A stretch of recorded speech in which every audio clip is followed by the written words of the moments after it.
இப்ப ஒரு கிராமத்தை காமிக்கிறாங்க. ஜோருன்னு மழை பெய்யுது. அங்க ஒருத்தர் கையில சுத்தி எடுத்துட்டு வயல்வெளிய தாண்டி வராரு. நீ கத்துற சத்தம் எனக்கு கேக்குது. இப்ப நான் பண்ண போற விஷயத்தினால உன்னோட சத்தம் வெளியவே கேட்காது அப்படின்னு சொல்லிட்டு ஒரு கிணத்து கிட்ட போறாரு. இரும்பு தகடெல்லாம் வச்சு மூடப்பட்டு இருக்கு. அதை சுத்தியால உடைக்கிறாரு. உடைச்சிட்டு போய் எட்டி பாக்குறாரு. ஒரு வெளிச்சம் வருது. டக்குன்னு ஒரு கை அவர் உள்ள எடுத்து போட்டுடுது. இப்போ ஒருத்தர் சைக்கிள் ஓட்டிட்டே போறாரு. அங்க ஒரு சின்ன பொண்ணு நின்னுகிட்டு இருக்கா. ஏமா நீ சஞ்சயோட பொண்ணு தானே, ஏன் இங்க நின்னுகிட்டு இருக்க? உன் அப்பா உன்னை தேடிட்டு இருப்பாரு. சரி சைக்கிள் ஏறு, நான் உன் வீட்டுல விட்டுறேன் அப்படின்னும் போது அந்த பொண்ணு பயந்துட்டே நின்னுட்டு இருப்பா. நான் ஒண்ணும் பண்ண மாட்டேன், சீக்கிரமா நான் உன்னை உன் வீட்டுல விட்டுறேன் அப்படின்னு சொல்லிட்டு பேசிட்டே சைக்கிள் ஓட்டிட்டே வராரு. இப்ப கிராமத்துக்குள்ள வந்த பிறகு உன் வீடு எங்கம்மா இருக்கு அப்படின்னு கேட்டு திரும்பி பாக்குறாரு. பின்னாடி யாருமே இல்ல. இப்போ ஒரு பாட்டி சமையல் வேலை எல்லாம் பண்ணிட்டு இருக்காங்க. டக்குன்னு யாரோ கதவை வேகமா தட்ட மாதிரி சத்தம் கேக்குது. இர வரேன் அப்படின்னு சொல்லிட்டு ஓபன் பண்ணி பாக்குறாரு. ஒரு சின்ன பொண்ணு நின்னுட்டு இருக்கா. ஏமா எங்க நிக்கிறேன், உன் வீட்டுக்கு போலையா, என்னாச்சு, உன் அப்பா அம்மா எங்க இருக்காங்க? சரி மழை பெய்யுது வா உள்ள அப்படின்னு சொல்லிட்டு அந்த பொண்ணிட்ட பேசிட்டே இருக்கும் போது உன் அப்பா அம்மா தேடுவாங்கல்ல எங்க இருக்காங்க போது அந்த குட்டி பொண்ணு கிட்ட வரா. அவ ஒரு பேரை சொல்றா. அந்த பொண்ணோட முழு முகத்தை பார்த்தவங்க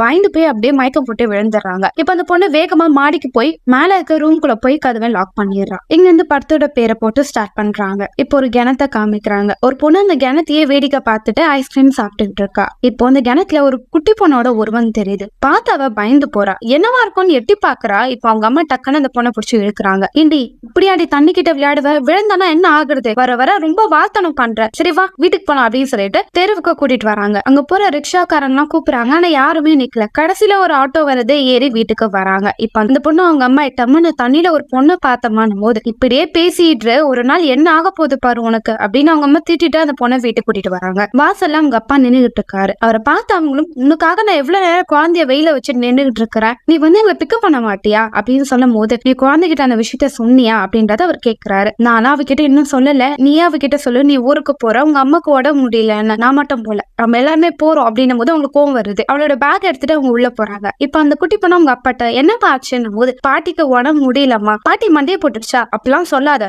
பாட்டிக்கு உடம்பு முடியல, அதனால அவங்கள பாக்குறதுக்காக நம்ம ஊருக்கு போறோம் அப்படின்னும் போது அவங்க மனைவி கோச்சிட்டே சரி நான் வரேன், மூஞ்ச மட்டும் இப்படி வைக்காது அப்படின்னு சொல்லிட்டு அவங்க லக்கேஜ் எல்லாம் பேக் பண்ணிட்டு இருக்காங்க. சீக்கிரமா எடுத்து நம்ம போகணும் அப்படின்னு அவங்க கணவர் சொல்லும் போது இங்க பார் உன் அம்மா பார்க்க நான் வரேன், எனக்கு எந்த பிரச்சனையும் இல்ல, ஆனா அவங்க என்கிட்ட தேவையில்லாத விஷயத்த பேசினாங்கன்னா நான் கடுப்பாயிருவான், என் அம்மாவை பத்தி நீ அப்படி பேசுவியா, கீழவாடி அப்படின்னு சொல்லி ஒரு கத்துறாரு. இப்ப கார் ஓட்டிட்டு அவங்க கிராமத்துக்கு போறாங்க. நைட் எல்லாம் கார் டிரைவ் பண்ணிட்டே போறாங்க. அவங்க மனைவி அவங்க கணவர் கிட்ட நம்ம ரொம்ப நாள் ஆச்சு இப்படி ஒன்னா போய் அப்படின்னு சொல்லி பேசிட்டே வராங்க. இப்ப அந்த கிராமத்துக்குள்ள வராங்க. நிறைய பேரோட வீட்டுல நிறைய பொருட்கள்லாம் முன்னாடியே தொங்க விடப்பட்டிருக்கு. இதெல்லாம் பார்த்து அந்த குட்டி பாப்பா வினோதமா பாக்குறாங்க. அவங்க அம்மாவும் கண்ணு மூடிட்டு வா போன அப்படின்னு சொல்லிட்டு வீட்டுக்குள்ள வராங்க. முன்னாடி இருக்கிற கதவு மூடப்பட்டு இருக்கு. இதனால அவங்க அப்பா கதவு ஓபன் பண்ணிட்டு உள்ள போறாரு. இப்போ அவங்க பாட்டி வீட்டுக்கு பக்கத்துல இருக்கிற ஒரு ஆன்டி வருவாங்க. வாப்பா இதானே உன் பொண்ணு, வளர்ந்து பெரியவளா ஆயிட்டா அப்படின்னு சொல்லி உள்ள கூட்டிட்டு போறாங்க. இந்த குட்டி பொண்ணோட அப்பா கிட்ட என்ன சொல்றாங்கன்னா ரொம்ப நேரமா உன்னோட அம்மாவோட குரலே கேட்கல, என்ன ஆச்சுன்னு நான் போய் பார்த்தா மயங்கி போய் கிடந்தா, உடனே அவளை உள்ள கூட்டிட்டு வந்துட்டோம், டாக்டருக்கு போன் பண்ணா அவரு ஹாஸ்பிட்டல் கூட்டிட்டு வாங்கன்னு சொல்லிட்டாங்க. அப்ப ஹாஸ்பிட்டல் கூட்டிட்டு போக வேண்டியதானேன்னு சொல்லிட்டு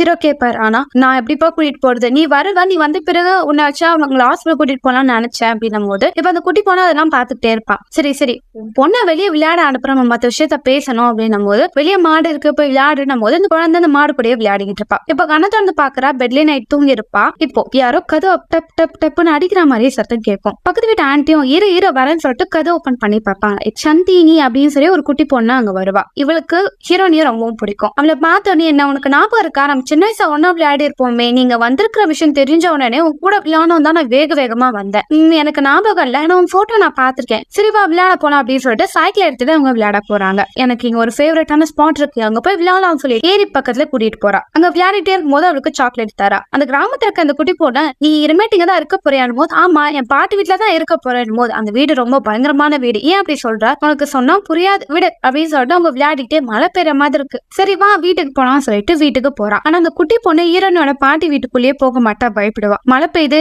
நீ வா என் வீட்டுக்கு அப்படின்னு சொல்லிட்டு அவளோட வீட்டுக்கு கூட்டிட்டு போய் ஸ்நாக்ஸ் எல்லாம் கொடுத்து சாப்பிட்டுக்கிட்டு இருக்காங்க. உனக்கு பேய் கதைனா பிடிக்குமா, நான் உனக்கு ஒரு ரியல் ஸ்டோரி சொல்றேன் வா அப்படின்னு சொல்லிட்டு அவளோட ரூமுக்கு கூட்டிட்டு போறா. அந்த பொண்ணும் ஆன்டியும் தான் ஒன்னா இருப்பாங்க. சோ அவங்களோட போட்டோஸ் எல்லாம் பார்த்துட்டு ஏன் உன் அப்பாவோட அம்மாவோட போட்டோ இல்லன்னு போது எனக்கு தெரியல, நான் சின்ன வயசுல இருந்து ஆன்டி கூட தான் இருக்கேன் அப்படின்னு சொல்லிட்டு இப்போ ஒரு டைரி எடுக்கிறா. இந்த டைரியில தான் ரியல் ஸ்டோரி இருக்கு அப்படின்னு சொல்லிட்டு அந்த புக்கை படிக்க ஆரம்பிக்கிறா. அது ஸ்டார்டிங்ல ஒருத்தவங்களோட போட்டோ இருக்கும், அதை ஓரமா வச்சுட்டு அந்த புக்ல இருக்கிற விஷயத்தெல்லாம் படிக்க ஆரம்பிக்கிறா. சில வருஷத்துக்கு முன்னாடி நான் ஒரு நாள் தண்ணி பிடிக்கிறதுக்காக இந்த கிராமத்துக்குள்ள நடந்து போனேன். அப்ப இந்த கிராமத்தை நிறைய பேர் இறந்து போனாங்க, சில பேர் சாகுற நிலைமையில இருக்காங்க. இந்த கிராமத்துல இன்ஃபெக்ஷன் நிறைய பரவிடுச்சுன்னு சொல்லி நிறைய முகத்தை மூடிட்டு தான் வெளியே போவாங்க. அப்படி ஒரு நாள் நான் முகத்தை மூடிட்டு போய் போயிட்டே இருக்கும் போது ஒரு பொண்ணு வயலுக்கு பக்கத்துல நின்று ஏன் முகத்தை மூடி இருக்கு அப்படின்றத கேட்டா. இங்கதான் நிறைய பேர் இறந்து போறாங்களே, இன்ஃபெக்ஷன் பரவும், அதனால தான் முகத்தை மூடி இருக்கேன் போது அதெல்லாம் ஒண்ணாகாது, உன் முகத்தை காமி அப்படின்னு சொல்லிட்டு நம்ம விளையாடலாம்னு சொல்லிட்டு அங்க நாங்க விளையாடிட்டு இருந்தோம். விளையாடிட்டே இருக்கும் போது அந்த பொண்ணு திடீர்னு பயப்பட ஆரம்பிச்சா. வா இதுக்கடுத்து இங்க இருக்க கூடாது, நீ போ அப்படின்னு சொல்லிட்டு அந்த பொண்ணு ஓட ஆரம்பிச்சா. எனக்கு ஒண்ணும் புரியல. நான் திரும்பி பார்த்தேன், ஒத்த கண்ணு பாட்டி என்னை நோக்கி வேகமா ஓட ஆரம்பிச்சாங்க. நான் பயந்து போய் ஓடினேன், ஓடிட்டே இருந்தேன். இப்போ ஒரு கிணத்தை பார்த்தேன், அந்த பொண்ணு அங்க நின்னா. நீங்க வராத, நீங்க வந்து போயிரு அப்படின்னு பேசிட்டே இருக்கும்போது அந்த பொண்ணு வாயில இருந்து கருப்பு கருப்பா வாந்தி எடுக்க ஆரம்பிச்சா. இப்போ அந்த பாட்டி அவ முன்னாடி வந்து நின்னாங்க. பயந்து போனாலும் திரும்பி பார்த்தேன், அந்த ஒத்த கண்ணு பாட்டி நீங்க வந்திருக்கவே கூடாது, இது பயங்கரமான இடம், இங்க வந்து போ அப்படின்னு சொல்லி கத்துனாங்க. திரும்பி பார்த்தேன், அந்த பொண்ணு அங்க இல்ல. அப்படின்ற கதையை அந்த பசங்க படிச்சுட்டே இருக்கும் போது இப்போ அந்த ஆன்டி வந்துருவாங்க. இந்த டைரி நீங்க ஏன் எடுத்தீங்க, இங்க வந்து போங்க அப்படின்னு சொல்லிட்டு பசங்களை வெளியே தள்ளி விட்டுட்டு அந்த புக்கை மறைச்சு வச்சு அழுகுறாங்க. இப்ப அந்த பசங்க வேகமா ஓடி போறாங்க. அந்த கிராமத்துல இருக்க பொண்ணு ரொம்ப அப்செட்டா இருக்கா. இதை பார்த்த ஹீரோனியா நீ ஏன் வருத்தப்படுற, ஒன்னும் ஆகாத விடணும் போது உனக்கு என்ன தெரியும், அந்த வீட்டை பத்தி உனக்கு என்ன தெரியும், நான் எது சொன்னாலும் உனக்கு புரியாது, இப்போ வேகமா வீட்டுக்குள்ள போயிடுறா. ஹீரோனியா மழையிலே நனைஞ்சிட்டு வீட்டுக்கு வராங்க. வந்து பார்த்தா அவங்க கையை பிடிச்சிட்டு சைலண்டா இருப்பாரு. என்னப்பா தூங்கலையா, சாப்பிட போலியான்னு போது இல்ல இல்லம்மா பாட்டி முழிச்சுப்பாங்கன்னு எனக்கு தோணுதுன்னு சொல்லிட்டு பக்கத்தே இருக்காரு. இப்போ அவங்க அம்மா வராங்க. நீங்க சாப்பிடாம இப்படியே இருந்தீங்கன்னா டயர்ட் ஆயிருவீங்க, கொஞ்சமாவது சாப்பிடுங்க, நான் அப்புறமேட்டு சாப்பிடுறேன் அப்படின்றத அவர் சொல்லுவார். இப்ப குட்டி பொண்ணை உட்கார வச்சுட்டு சாப்பிட தராங்க. அவங்க அப்பா சாப்பிடாதனால அவளுக்கும் சாப்பிட பிடிக்கல, வேணாமா அப்படின்றத சொல்றா. நைட் அந்த குட்டி பொண்ணு அவங்க பாட்டி பக்கத்தே தூங்கிட்டு இருக்கா. இப்ப யாரோ கதவை வேகமா தட்டுற மாதிரி சத்தம் கேக்குது. இவ்வளவு பயந்துட்டே கதவை ஓபன் பண்ண போறா. இப்போ கபோர்டுக்குள்ள சவுண்ட் கேக்குது. கபோர்டு ஓபன் பண்ணி பார்த்தா உள்ள ஒரு எலி இருக்கும். அது கீழே குதிச்சு ஓடி போயிடும். ஆனா இவளுக்கு பின்னாடி ஏதோட நடந்து போற உருவம் தெரியுது. அங்க இருந்த செங்கல் ஒவ்வொன்னா யாரோ தட்டி தட்டி தள்ளி விடுற மாதிரி தெரியுது. உள்ள இருந்து ஒரு செயின் கீழே விழுகுது. இந்த செயின் அவ எடுத்து வைக்கிறா. இப்போ உங்க பாட்டியும் அதை என்கிட்ட கூடு, அதை நீ தொடாத அப்படின்றத சொல்றாங்க. இப்ப அடுத்த நாள் காலையில அவங்க பாட்டி குணமாயிட்டாங்க. டாக்டர் உங்க உடம்புக்கு எந்த பிரச்சனையும் இல்ல, நல்லதா இருக்காங்கன்னு சொல்லிட்டு போயிடுறாங்க. இப்ப அந்த பாட்டி உங்க பேத்திய பத்தி எனக்கு தண்ணி கொண்டு வா அப்படின்றத சொல்றாங்க. அவங்க மருமகளும் உங்களுக்கு எதாவது வேணுமா, உங்களுக்கு எதாவது ஹெல்ப் பண்ணுமானும் போது அவங்களை கண்டுக்கவே மாட்டாங்க. சரி உங்களுக்கு நான் எதுவுமே பண்ணல, உங்க பையனையும் உங்க பேத்தியும் கேட்டுக்கோங்க. இப்ப அந்த பொண்ணும் தண்ணி எடுத்துட்டு வர. அவங்க பையனும் இது என் அம்மாக்கு எந்த ஹெல்ப்பும் பண்ண மாட்டியான் போது நீ இருக்கல நீயே பாத்துக்கோ அப்படின்றத சொல்றாங்க. அவங்க தண்ணி குடிச்சிட்டே இப்ப அவங்க பையனை ரகசியமா கூப்பிட்டா உங்க பையன் கையில குட்டி பொண்ணு கிட்ட இருந்து எடுத்த செயினை கொடுக்குறாங்க. அதை பார்த்து அவன் பயந்து போயிடறான். இப்போ அந்த செயினை எடுத்துட்டு வேகமா வெளியே போறான். நடந்து வேகமா போறான். இப்போ ஒரு இடத்துல யாருக்கும் தெரியாம தூக்கி போட்டுட்டு போயிடுறான். இப்போ ஒரு பொண்ணு அந்த செயின் எடுத்துட்டு மறைஞ்சு போயிடுறான். இப்ப அந்த பாட்டி அவங்க மருமக கிட்ட நான் தான் கிட்ட சொன்னேன்ல, 2வது குழந்தை பெத்துக்கோ, அதுவும் ஆண் வாரிசா எனக்கு கொடுக்கணும்னு, நீ அதை பண்ண மாட்டேங்கிற, நான் கொடுத்த மருந்தெல்லாம் நீ யூஸ் பண்றியா இல்லையா, இப்படியே பண்ணியிருந்தா என் பிள்ளைக்கு வாரிசே இருக்காது அப்படின்னு சொல்லி அவங்க மருமகளை திட்டிக்கிட்டே இருக்காங்க. அவங்களும் அவங்க குழந்தைய புடிச்சிட்டு காதை மூடிட்டு அவங்க சொல்ற தேதியும் கவனிக்காமலே இருக்காங்க. இப்ப அவ்வளவு கீழே குனிஞ்சு பாக்குற அவங்க பாட்டி படுத்துக்கிட்டு இருக்க கட்டு கடியில தான் அந்த பேய் அவளை பார்த்துட்டே இருக்கும். அம்மா இதை பாருமான்னு சொல்லிட்டு பாக்குறேன். அந்த உருவம் அங்க வந்து மறைஞ்சிடும். அந்த பாட்டி நல்லா தூக்கிட்டே இருக்கும் போது அவங்களுக்கு ஒரு கனவு வரது, அலறச்சு எழுந்துக்கிறாங்க. இப்ப யாரும் வெளியே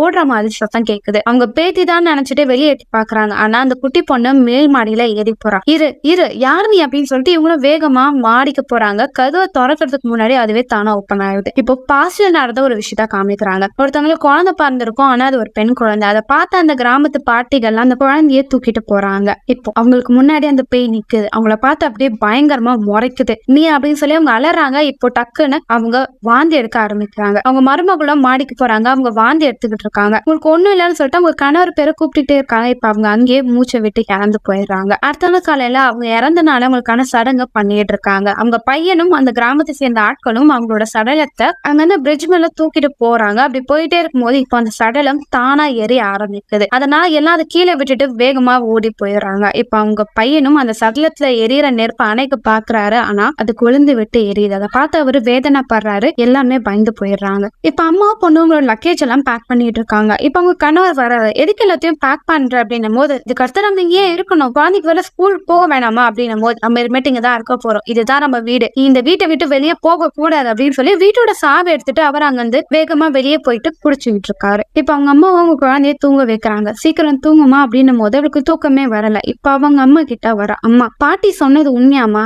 என்னது உனக்கு என்ன பிடிக்கலையானும் போது யாரு சொன்னா, பாட்டி சொல்றதெல்லாம் கண்டுக்காத, எனக்கு நீ தான் செல்ல பொண்ணே. அந்த பொண்ணுக்கு ஆறுதலா பேசி தூங்க வைக்கிறாங்க. இப்ப நைட் எல்லாம் தூங்கிட்டே இருக்கும்போது அவங்க கணவர் குடிச்சிட்டு போதையில வந்து படுத்துறாரு. இப்ப அவருக்கு யாரோ மேல ஓடி போற சவுண்ட் கேக்குது. எழுந்துக்கிறாரு. தன்னோட பொண்ணுதான் மாடிக்கு போறான்னு சொல்லிட்டு போகாத அப்படின்னு சொல்லிட்டு பின்னாடியே ஓடி போறாரு. இப்போ அங்க அந்த பொண்ணு நின்னுட்டு இருக்கா. ஏமா மேல வந்துன்னு சொல்லிட்டு அவங்க பொண்ணு நினைச்சு தொடுவாரு. இப்ப அது பேய். அப்படியே அவரை பார்த்து முறைக்க ஆரம்பிக்கும். அவரோட கழுத்து புடிச்சு அப்படி நசுக்க ஆரம்பிக்கும். இப்ப அப்பா மேல போனாரு, ஏன் இன்னும் வரல, என்ன ஆச்சுன்னு சொல்லிட்டு அவரோட பொண்ணும் மேல போய் பாக்குறா. பார்த்தா அவர் உடம்பு முடியாம கீழே விழுந்து கிடப்பாரு. அப்பா என்னாச்சு என்னாச்சுன்னும் போது, என்னையவா கொலை பண்ண பாக்குற, நீ என் பொண்ணே இல்லை அப்படின்னு சொல்லிட்டு அவங்க பொண்ணே அவரு தாக்க வருவாரு. ஆனா அதுக்குள்ள பேய் வந்து அவரை மேல இருந்து கீழே தள்ளி விட்டுரும். கீழே விழுந்தவரு கை கால் உடஞ்சு அப்படியே மயக்கம் போட்டு விழுந்துருவாரு. இப்ப அடுத்த நாள் காலையில அந்த பாட்டி அந்த கிணத்துக்கிட்ட போறாங்க. திரும்பவும் இந்த கிராமத்துக்கான சாபம் ஆரம்பிச்சிருச்சு அப்படின்னு சொல்றாங்க. கிணத்துல ஒரு ஆள் இறந்து கிடப்பாரு. இவர் தான் ஸ்டார்டிங்ல அந்த பேய் இழுத்து உள்ள போட்டிருக்கோம். இப்ப அவங்களும் வேக வேகமா வீட்டுக்குள்ள வராங்க. அந்த டைரிய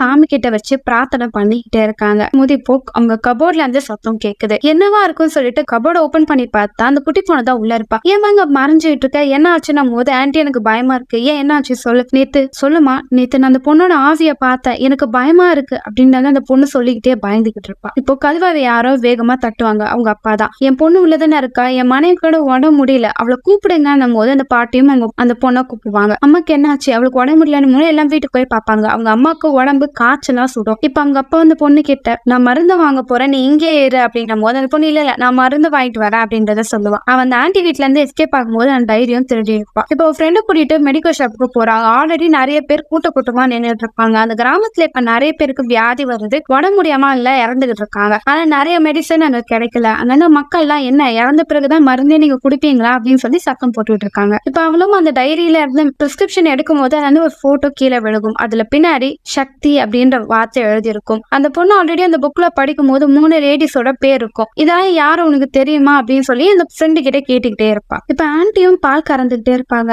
ஏதோ ஒரு யோசனைல அப்படியே கறந்துகிட்டே இருக்கும்போது இப்ப அந்த பால் அப்படியே ரத்தமா மாறுது. இப்ப ஒரு குழந்தை அழுகிற சவுண்ட் கேக்குது. அவங்க கவனிக்காம குழந்தை மேல இருக்குன்னு நினைச்சிட்டு அப்படியே நடந்து போவாங்க. அப்படி நடந்து போறாங்க. மேல ஒரு குழந்தை இருக்கும். அந்த குழந்தைய பார்த்தோன்னே தூக்கி வைக்கிறாங்க. குழந்தை இருக்கா, இங்கதான் இருக்கான்னு சொல்லிட்டே இருக்கும்போது இப்போ பிளாஷ்பேக்க காமிக்கிறாங்க. ஹீரோனோட பாட்டி பிரெக்னெண்டா இருந்திருப்பாங்க. அவங்களுக்கு பெண் குழந்தை பிறந்திருக்கும். ஆனா அந்த கிராமத்துல இருந்த சில பாட்டிகள்லாம் பெண் குழந்தைங்க இருக்க கூடாதுன்னு சொல்லி அந்த குழந்தை என்கிட்ட கூட அப்படின்னு சொல்லிட்டு இந்த ஆன்ட்டி கிட்ட கேட்பாங்க. ஆனா அவங்க ஃப்ரெண்டோட குழந்தைனால அவங்க கொடுக்க மாட்டாங்க. உனக்கு புரியலையா, இது உன் டியூட்டி, நீ இதை பண்ணிதான், இது பண்ணாதான் நம்ம கிராமம் நல்லபடியா இருக்கும்னு சொல்லிட்டு இந்த குழந்தைய வாங்கி அந்த குழந்தைக்கு ஏதோ ஒன்னா கொடுக்குறாங்க. இப்போ அந்த குழந்தை கதறி அழுகுது. இவங்க அழுதுகிட்டே இருக்காங்க. இப்ப கையில இந்த குழந்தை மறைஞ்சிடுது. மேல இந்த கூரை எல்லாம் அப்படியே உடஞ்சவங்க மேல விழுகுது. இவங்க கதறாங்க, எங்க குழந்தைன்னு அழுதுகிட்டே இருக்கும் போது இப்ப இந்த குட்டி பொண்ணு அவ ஃப்ரெண்டை கூட்டிட்டு மருந்து வாங்கிட்டு வீட்டுக்கு வருவா. அவ ஃப்ரெண்டு உள்ள கூடும் போது, நான் இந்த வீட்டுக்குள்ள வரமாட்டேன்டா, நீ போடி, நான் வீட்டுக்குள்ள போறேன்னு சொல்லிட்டு வீட்டுக்குள்ள போய் அவங்க அம்மா கிட்ட மருந்து கொடுக்க போறா. அவங்க அம்மாவும் மேல ஏதோ பிரச்சனை, ஆன்ட்டிக்கு ஏதோ பிரச்சனை, போய் பாருமா அப்படின்றத சொல்றாங்க. அவளும் மேல வேகமா ஓடி போறா. அதுக்கு முன்னாடி அவங்க அப்பா அங்க வந்திருப்பாரு. என்னாச்சு ஆன்ட்டி, உங்களுக்கு ஒண்ணும் இல்லைன்னு சொல்லி அவங்கள கூப்பிடுறாங்க. டேய், நான் உன்னோட தங்கச்சியை பார்த்தேன்டா, அவதான்டா இது, அவ இங்கதான் இருக்கான்னும் போது அந்த குட்டி பொண்ணும் அந்த போட்டோ காமிச்சிட்டு இவங்களா அப்படின்னும் போது, ஆமா உன் பாட்டி பிரெக்னெண்டா இருந்தாங்க, அவனோட குழந்தைதான் இங்க வந்தா அப்படின்னும் போது இதை கேட்டு அவங்க அப்பா கோவம் வந்துடும். அந்த போட்டோ பிடிச்சி கிழிச்சிருவாரு. ஏன்டா அப்படி பண்ண சொல்லிட்டு கிழிஞ்சு போன போட்டோ எடுத்துட்டு அவங்க வேகமா வீட்டுக்குள்ள ஓடி போவாங்க. ஆனா அவரும் அந்த போட்டோ எடுக்காதீங்க, அந்த போட்டோ இங்க இருக்க கூடாதுன்னு சொல்லி பின்னாடியே ஓடி போவாரு. இந்த விஷயம் அவங்க பொண்ணுக்கு தெரிஞ்ச உடனே அவங்க பொண்ணை ஃபாலோ பண்ணுவாரு. ஆனா அவங்க அப்பாவை தள்ளி விட்டு அங்கிருந்து வேகமா ஓடிக்கிட்டே இருப்பா. அப்படி ஓடிட்டே இருக்கும் போது ஒரு இடிஞ்சு போன பில்டிங் பின்னாடி ஒழிஞ்சுப்பா. இப்ப அவங்க அப்பா நடந்து போவாரு. இப்போ கொலுசு சவுண்ட் கேட்கும். அதனால வேற ஒரு பக்கமா நடந்து போயிடுவாரு. இப்ப அந்த பொண்ணு அவகிட்ட இந்த டைரி எடுத்துட்டு அந்த பாட்டி வீட்டுக்குள்ள போறா. அந்த பாட்டியும் கிழிஞ்சு போன போட்டோஸ் எல்லாத்தையும் ஒட்டிட்டு சாமி கிட்ட வேண்டிக்கிட்டே இருக்காங்க. யாரும் அது கதவு தட்டுறதுன்னு வந்து பார்த்தா அந்த பொண்ணு, என்னங்க பாட்டி உங்களோட டைரி அப்படின்றத கொடுக்குறா. அதை புடுங்குறாங்க. இருங்க, அந்த டைரி உங்களோடதுதான், ஆனா இங்க என்ன நடக்குதுன்றது எனக்கு சொல்லுங்க, எனக்கு குழப்பமா இருக்கு அப்படின்றத சொல்றான். பா உங்ககிட்ட எல்லாமே சொல்றேன் அப்படின்ட்டு சில வருஷத்துக்கு முன்னாடி இந்த கிராமத்துல ஒரு பெண் குழந்தைங்களா இருந்தா அவங்கள பலி கொடுத்தாங்க. அப்படி கொடுத்தா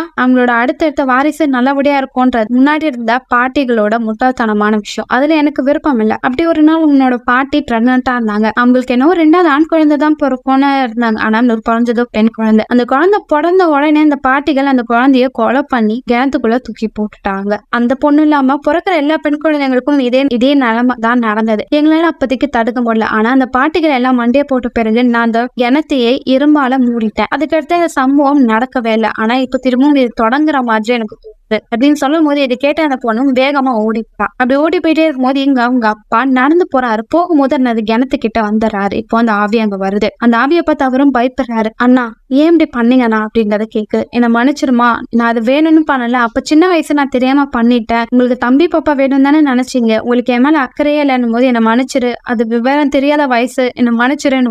சரி நான் கவலைப்படாதீங்க, நீங்க ஏன் கூட வந்துருங்க, நான் ஏன் இடத்துக்கு உங்களை கூட்டிட்டு போறேன்னு சொல்லிட்டு அப்படி கழுத்தை நடிச்சு கொள்ளு பாப்பா. அவர் வாயில இருந்து கருப்பு கருப்பா வாந்தி எடுத்துருவாரு. இதெல்லாம் அந்த பொண்ணு பாத்துருவா. அப்பா அப்படின்னு சொல்லி முன்னாடி வருவா. ஆனா அந்த பேய் இதை பார்த்துட்டு பயந்து அலறிச்சு ஓட ஆரம்பிப்பா. இப்ப அவளோட ஃப்ரெண்டும் கோயிலுக்குள்ள போறா. அவளுக்கு பேய் பிடிச்ச மாதிரியே அவ வினோதமா பண்ணிட்டு இருக்கா.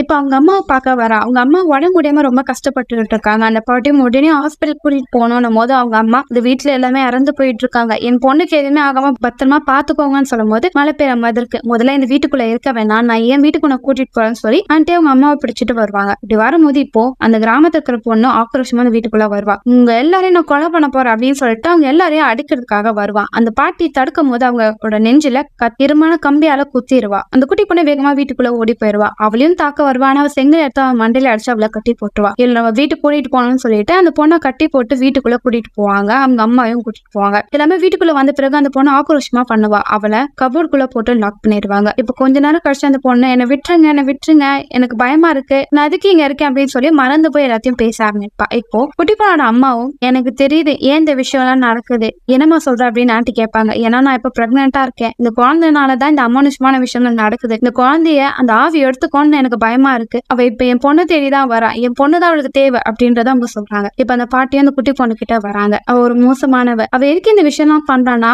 முன்னாடி நடந்ததெல்லாம் பார்த்து அவளுக்கு பயம், எங்க நாங்க உன்னதான் பண்ணிட போறோம் தான் உன்னை காப்பாத்துறதுக்காக வரா, இப்ப அவளுக்கு நீதான் தேவை, நீ போனா அந்த பிரச்சனை முடியும் அப்படின்னு சொல்லும் போது அந்த குட்டி பொண்ணு ஒண்ணும் தெரியாம வெளியே போய் நிக்கிறா. இப்போ சிரிக்கிற சத்தம் கேக்குது. வீட்டுக்குள்ள போறா. கண்ணாடி முன்னாடி அந்த பொண்ணோட உருவம் இருக்கு. அவ வேகமா மாடிக்குள்ள ஏறி போறா. இவ்வளவு பின்னாடியே வேகமா ஏறி போறா. இப்ப கதவு ஓபன் பண்ணி பார்த்தா உள்ள குழந்தையோட கருமுட்டை மாதிரி ஒண்ணு இருக்கும். குழந்தை வெளியே வர முயற்சி பண்ற மாதிரி தெரியும். இப்ப பாஸ்ட்ல அந்த குழந்தை பிறக்கும் போது பாட்டிங்களா அந்த குழந்தைய சாகடிக்க முயற்சி பண்ண மாதிரி அவளுக்கு விஷுவல் தெரியும். இப்போ அந்த பாட்டிங்க கிட்ட திரும்ப குழந்தை இருக்கு. அந்த குழந்தைய திரும்பியும் கொலை பண்ணாதுக்காக முயற்சி பண்றாங்க. ஆனா அந்த குட்டி பொண்ணு அந்த குழந்தைய ஒண்ணும் பண்ணாதீங்கன்னு சொல்லி குழந்தைய புடுங்கி வைக்கிறா. இப்ப அவங்க மேல அந்த கூரை உடஞ்சு விழுகுது. அந்த வீடியோ மொத்தமா விழுக ஆரம்பிக்குது. அந்த குட்டி பொண்ணு அந்த குழந்தைய தூக்கிட்டு வேகமா வெளியே வந்து நிக்கிறா. இப்ப கொஞ்ச நேரம் கழிச்சு கண்ணை தொடர்ந்து பாக்குறா. அவ முன்னாடி இந்த மாடும் கையில குழந்தையும் இல்ல. என்ன பண்றது தெரியாத அந்த மாடை புடிச்சிட்டு அப்படியே நடந்து போறான். அந்த கிணத்துக்கிட்ட வரா. அந்த கிணத்துக்கிட்ட அந்த மாட்டை விட்டுட்டு அவ நடந்து போறான். முன்னாடி நிறைய பெண் குழந்தைங்க விளையாடிட்டு இருக்காங்க. அவங்க பக்கத்துல அந்த பேயும் இருக்கு. அவளை பார்த்து சிரிக்கிறா. அவ கையில அந்த செயினை அந்த பொண்ணு கிட்ட கொடுக்குறா. இதோட இந்த வருஷம் முடிக்கிறாங்க. ஹீரோனி இறந்துருப்பா.